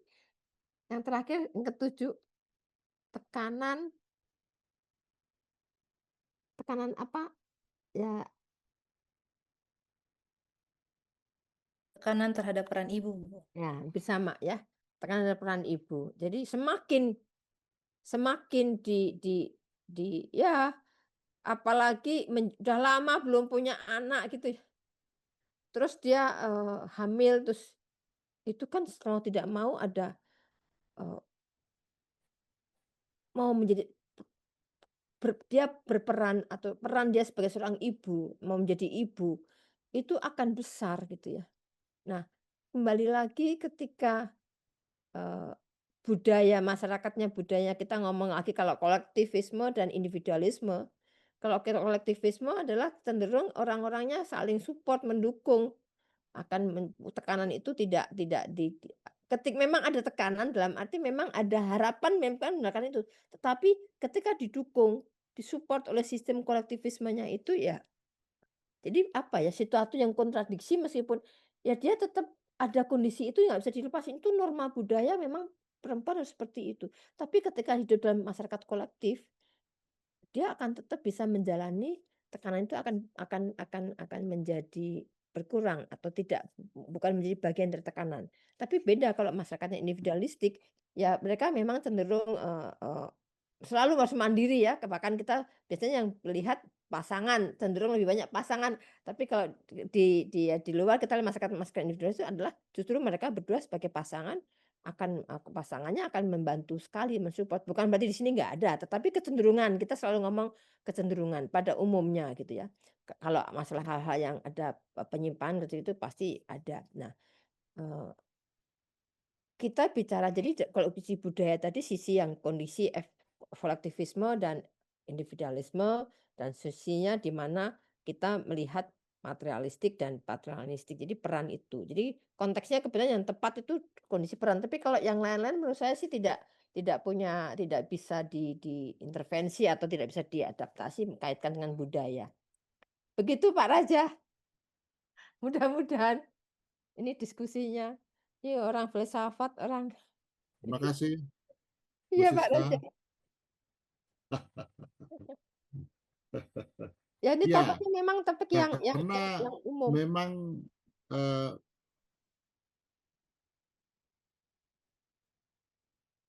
Halo Pak Raja. ya, Oke. saya pernah menyaksikan seorang ibu muda, ya,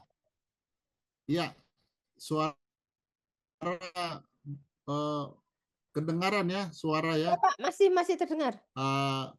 Pernah seorang ibu, memang sudah disinggung tadi ya, bahwa umumnya kalau misalnya kehamilan itu tidak diinginkan atau ya Jadi itu kerap menjadi beban bagi seorang ibu muda ya.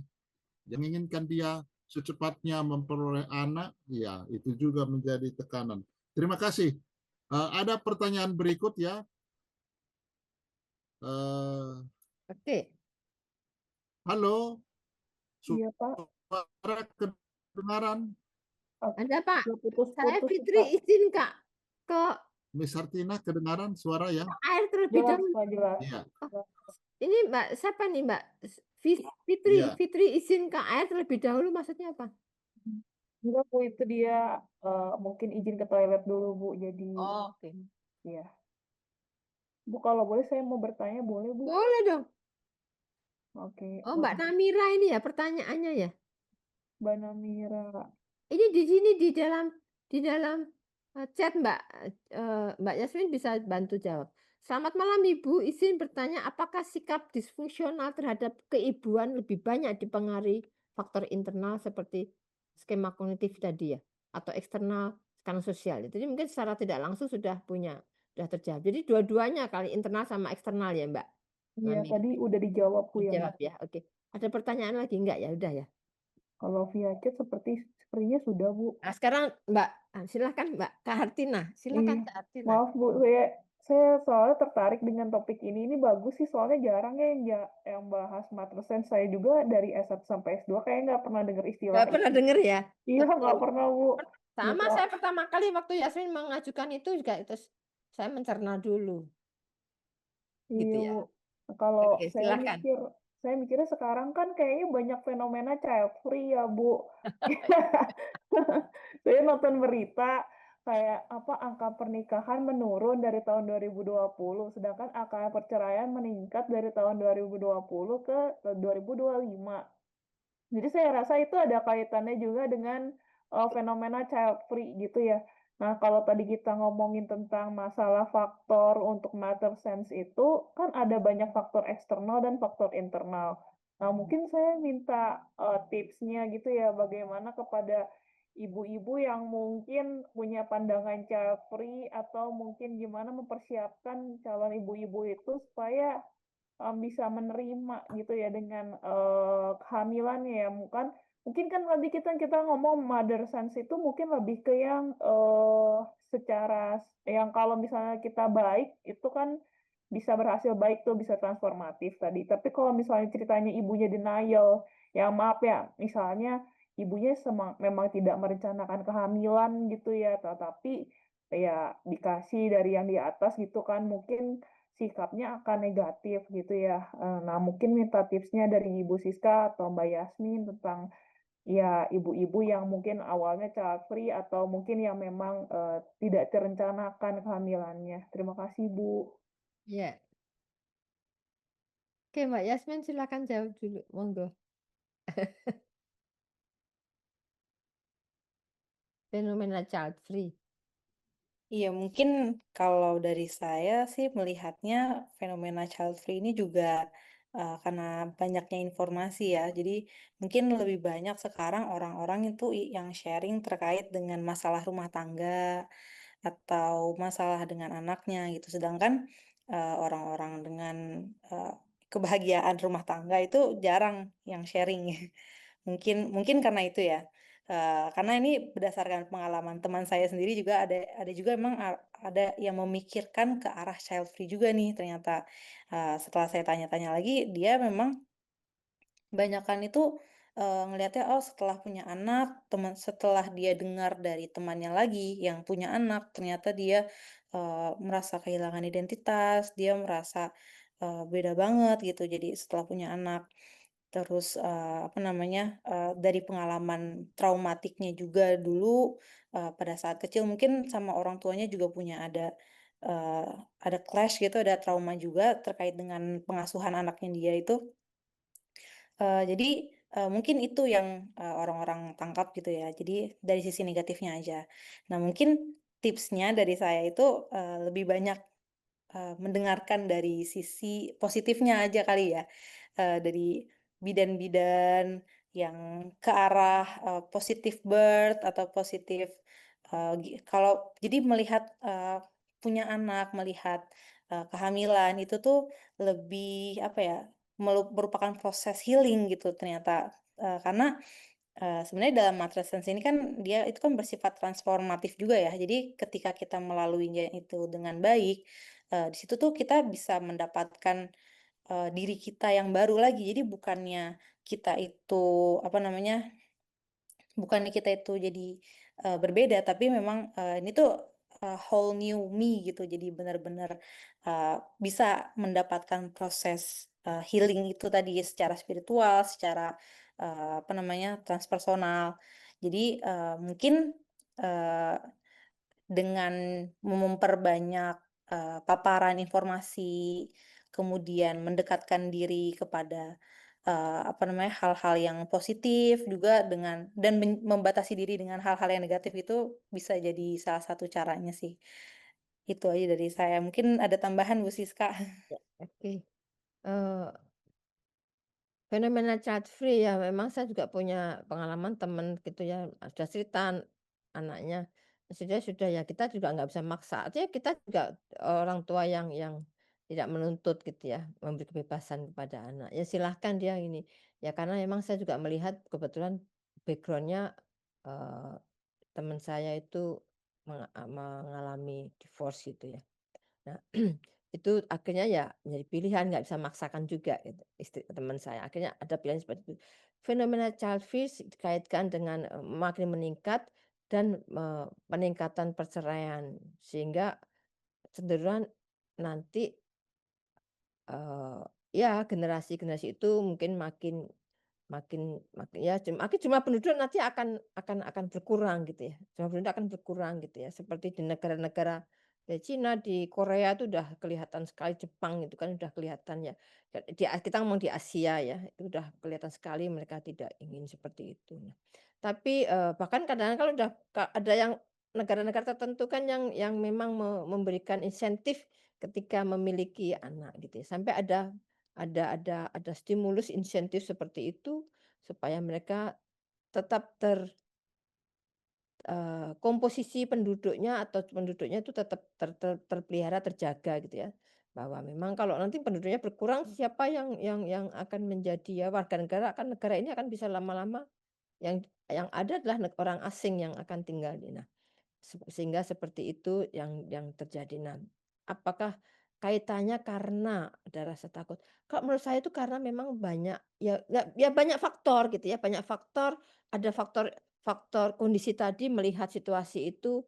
Kalau sekarang tidak tabu, perceraian sesuatu hal yang wajar, tidak ada tidak tidak mencoba untuk menutupi gitu ya, udah beda gitu ya. Kalau sekarang ya sesuatu yang nggak bisa kita nggak bisa bilang, ya kondisinya saat ini seperti itu, tapi pertanyaannya apakah memang ketika kita, child free itu dikaitkan dengan kondisi seperti tadi? Sebenarnya bukan nggak ada kaitannya langsung ya.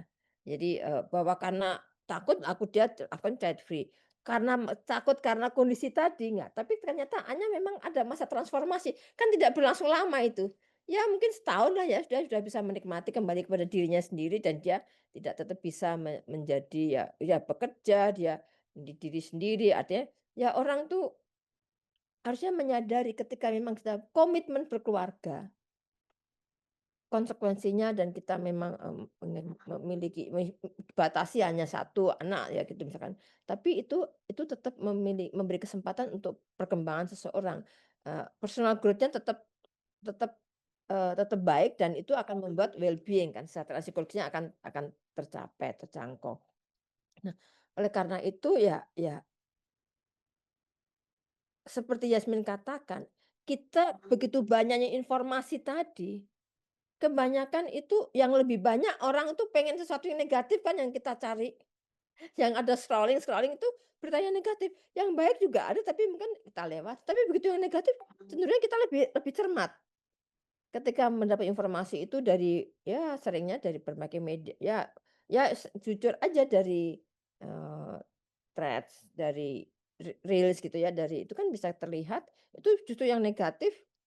Ya sekarang ini yang sedang terjadi kondisi kita nggak ada sih, Raisa dan Amis itu, eee, orang jadi cenderung pengen tahu, tapi kalau dulu berbahagia ya udah biasa. Nah, karena terlalu banyak hal negatif, maka lebih baik kurangilah informasi itu dibatasi.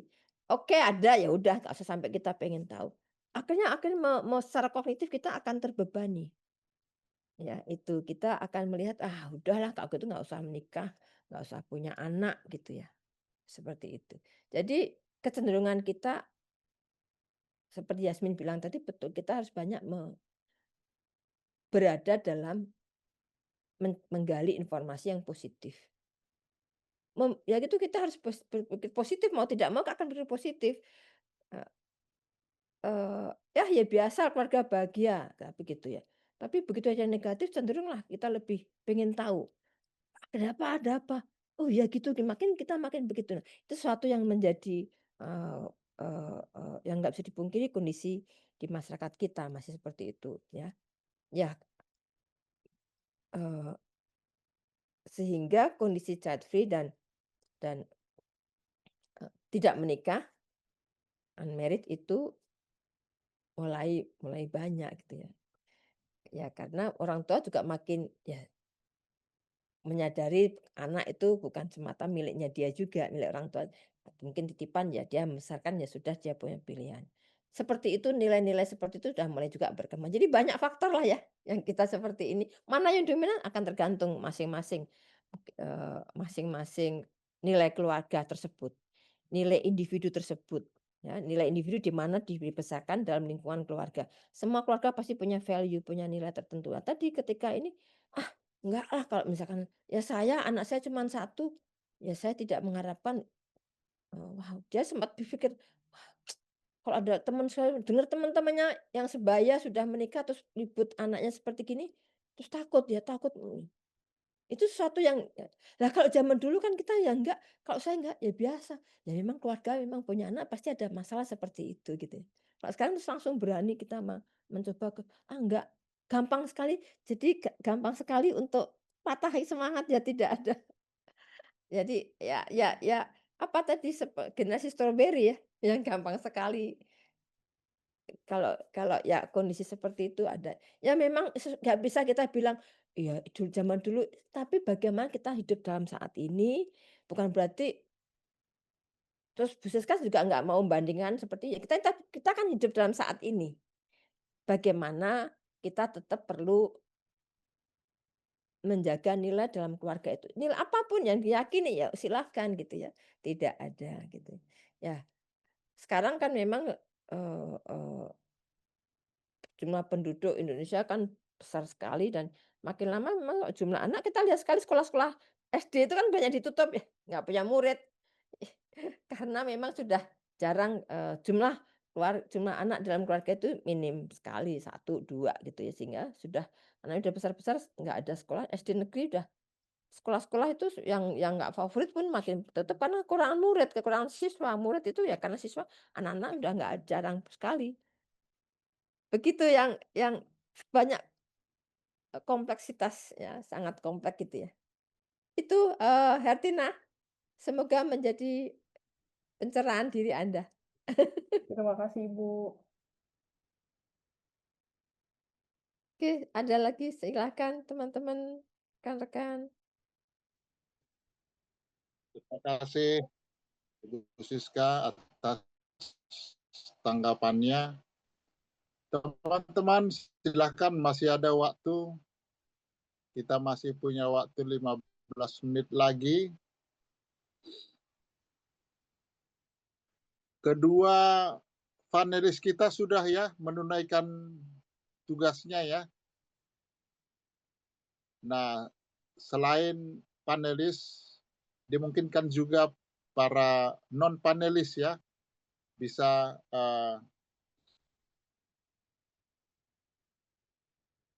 ya,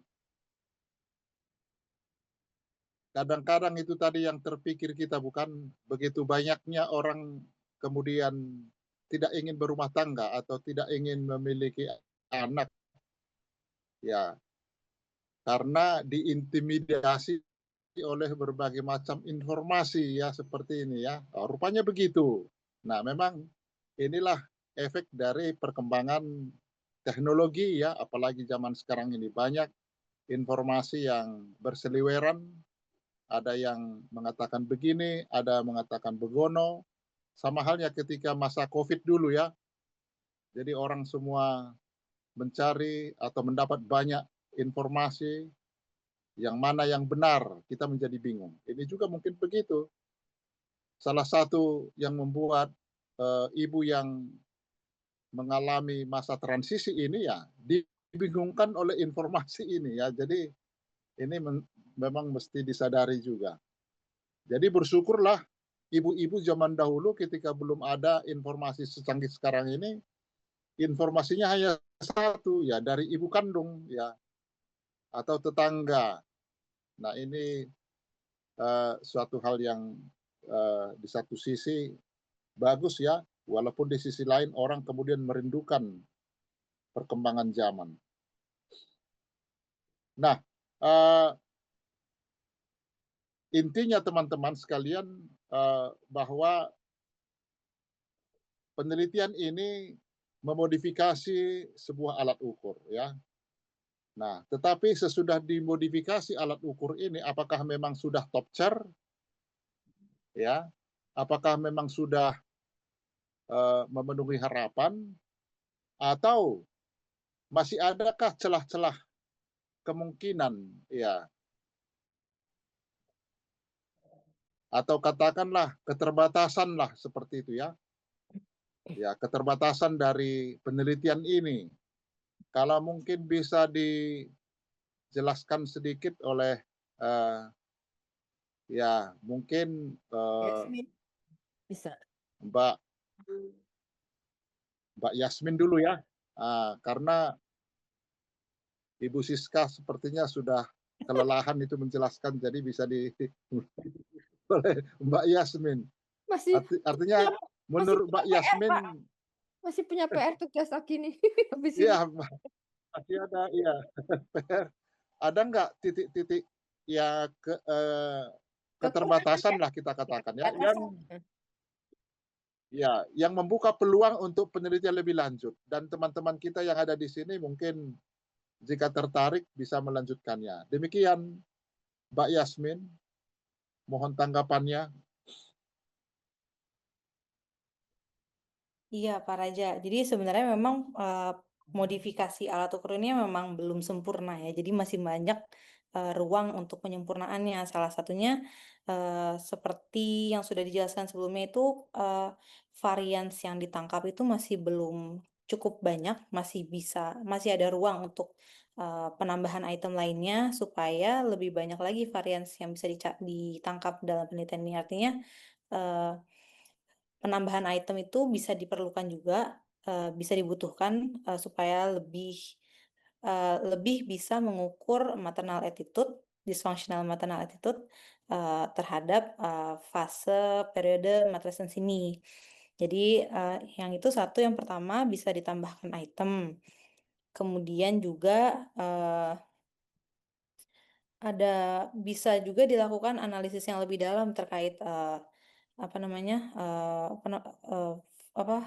datom ini, dysfunctional attitude towards motherhood scale ini, karena kan saya baru mendapatkan, baru melakukan analisis yang lanjutannya itu adalah multi group aja.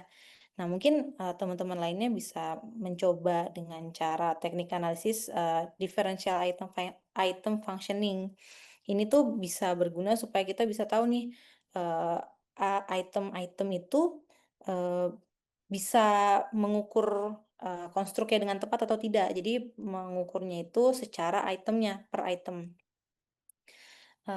Kemudian, mungkin, ide untuk, riset selanjutnya itu bisa dilakukan juga ke populasi ibu lain, misalnya ibu yang bekerja dan ibu yang tidak bekerja tadi, atau ibu yang sudah punya beberapa anak, lebih dari satu, kemudian juga bisa juga dikaitkan dengan variabel-variabel lain gitu, karena ini kan masih, penelitian awal ya, jadi, eee ya, jadi masih, apa namanya, masih bisa dikembangkan lagi gitu, topik matrescence ini. Jadi, bisa dikaitkan dengan variabel lain, bisa, apa namanya, digali lebih dalam lagi terkait dengan dysfunctional attitude ini yang terjadi di Indonesia. Eee, Gitu sih, Pak. Jadi sebenarnya masih banyak ruang untuk penyempurnaan ya, memang masih jauh dari sempurna sebetulnya.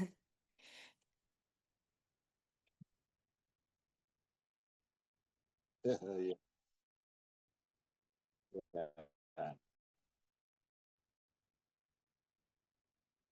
Terima kasih Mbak Yasmin, menguliti kita semakin mendalami, akan semakin banyak yang kita lihat celah-celah yang belum dibahas ya.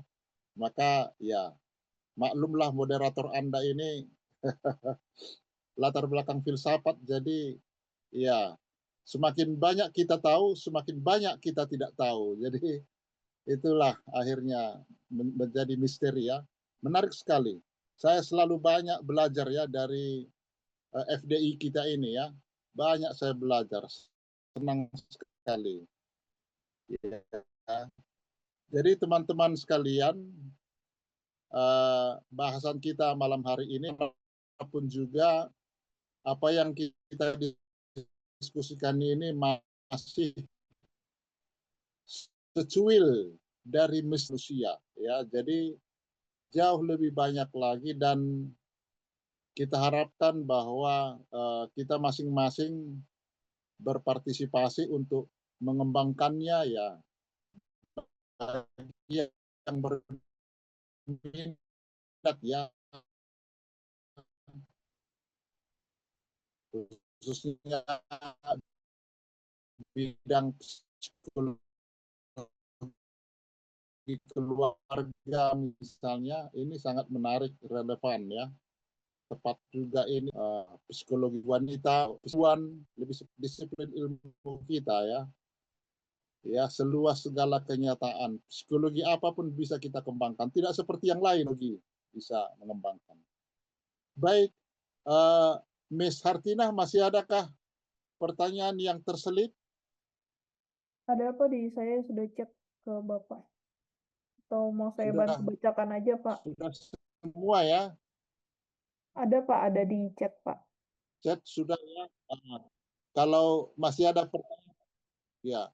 Kalau di chat saya tadi terakhir sudah dijawab, ya, dari Namira kalau nggak salah. Iya, Iya. ada. Saya Ya, bantu bacakan aja maksud ya, Pak, saya ya. kalau ada yang kelupaan, Oh ya, kalau yang dari jadi sudah, ya. chat di itu nggak ada, Pak. Udah habis, Pak, pertanyaannya.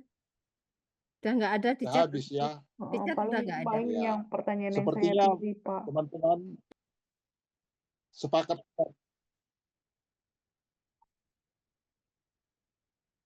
Ya, Pak, gimana, Pak? Oke. Baik, saya kira dari diskusi kita, atau Ibu Siska masih ada sesuatu yang mau disampaikan dari bidang keterbatasan tadi, mungkin ada komentar Ibu Siska lagi untuk Sudah cukup menambah apa tadi, yang dikatakan Mbak Yasmin. Mbak Yasmin sudah banyak mengulas dari berbagai aspek Ya, yang ya. menjadi semacam usulan, menjadi suggestion untuk riset-riset yang bisa dilakukan. Itu, Pak. Ya. Baik, terima kasih Bu Siska. Teman-teman sekalian, tidak terasa waktu terus berputar hingga mendekati jam 21, ya. Ya, oleh sebab itu kami dari tim FDI dan rekan-rekan yang ada di belakang layar yang menopang kegiatan kita ini mengucapkan terima kasih atas partisipasi Anda semua, khususnya kedua narasumber kita. Sebagai tanda apresiasi, kami dari tim FDI akan bukan menganugerahkan pahlawan, ya. Jadi ini sertifikat, ya. Ya, sertifikat yang pertama kita serahkan kepada Mbak Yasmin Azizah Itza MC sebagai narasumber kita pada FDI edisi 29 Oktober. Mohon berkenan menerima Mbak Yasmin. Baik, diterima Pak Raja. Terima kasih banyak atas kesempatannya malam ini. Baik, terima kasih. Sertifikat yang kedua kita sampaikan kepada Ibu Dr. Francisca Iriani Rusmaladewi. Nah, ini lengkap ini namanya, jadi saya tidak bakalan salah. MC, ya. Mohon diterima Ibu Siska sertifikat ini. Ya, baik. Terima kasih Ibu Siska dan Mbak Yasmin. Terima kasih untuk kita semua para peserta FDI malam hari ini, baik teman-teman yang jadi panelis maupun non-panelis yang turut berpartisipasi untuk bertanya. Semoga acara malam hari ini bisa bermanfaat bagi kita semua, dan semoga kita bisa bertemu kembali di edisi berikutnya di minggu-minggu yang akan datang. Terima kasih atas bantuan Anda. Terima kasih kepada Miss Hartinah dan semua kru yang ada di FDI, Bro Sani, dan lain-lain. Mohon maaf kalau ada yang kurang, kalau ada yang lebih, boleh kita bagi-bagi. Terima Demikian dari kasih. saya.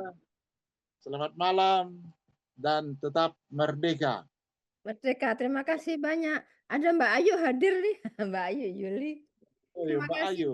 Mbak Ayu, iya, Mbak Ayu Wijayanti, Mbak Ayu Yuli Wijayanti. Luar biasa. Sudah difoto ya, Mbak Miss Hartina, sudah ya? Yang foto Sani, Sudah Pak. difoto ya. Saya juga mengambil gambar. Baik, terima kasih. Selamat malam semuanya. Selamat malam Terima semuanya, kasih Bu sampai Siska, Mbak bertemu. Yasmin.